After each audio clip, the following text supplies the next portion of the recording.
Hello friends, আমি অনিন্দিতা। আজ তোমাদের সাথে শেয়ার করছি দারুণ স্বাদের ইলিশ শুটকির একটা রেসিপি। তাহলে চলো তোমাদের দেখাই রেসিপিটা।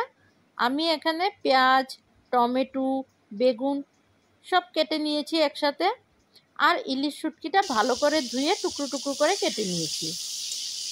এখন ইলিশ শুটকিটা ভালো করে তেলে ভেজে নেব। ভালো করে ভেজে তুলে নেব। ভাজা হয়ে গেছে, এখন তুলে নেব। তেলে পেঁয়াজ কুচি দিয়ে দেব, নুন দিয়ে দেব, হলুদ দিয়ে দেব। নুন হলুদ দিয়ে পেঁয়াজটা ভালো করে ভেজে নেব।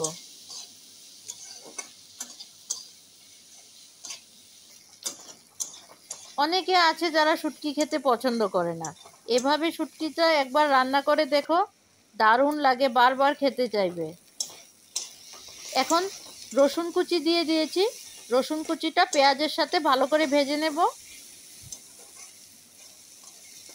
ভাজা হয়ে গেছে, দিয়ে দেব টমেটো কুচি, সাথে বেগুনগুলিও দিয়ে দেব। ভালো করে মিশিয়ে নেব পেঁয়াজ রসুনের সাথে। আর একটু নুন হলুদ দিয়ে দেব। দিয়ে দেব লাল লঙ্কা গুঁড়া। সবগুলি একসাথে ভেজে নেব।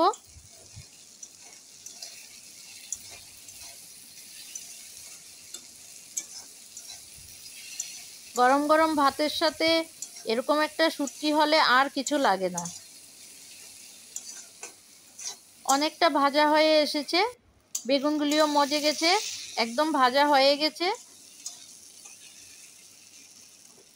এখন দিয়ে দেব কাঁচা লঙ্কা কুচি আর ভেজে রাখা শুটকিটা। ইলিশ শুটকি আর পেঁয়াজ রসুন কাঁচা লঙ্কা সব একসাথে মিশিয়ে নেব।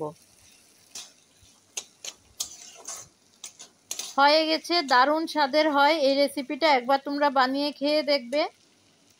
নামিয়ে নেব এখন। দারুণ লাগছে দেখতে, খেতেও কিন্তু দারুণ স্বাদের হয়, গরম গরম ভাতের সাথে আর কিছু লাগে না। কে কে এভাবে শুটকি ইলিশ শুটকি খাও আমাকে কমেন্টে জানাবে। আমি এভাবেই করি। কাল আরেকটি রেসিপি নিয়ে আসবো তোমাদের জন্য। আমার রেসিপি ভালো লাগলে লাইক কমেন্ট করে দেবে। Thank you for watching. সবাই ভালো থেকো, সুস্থ থেকো।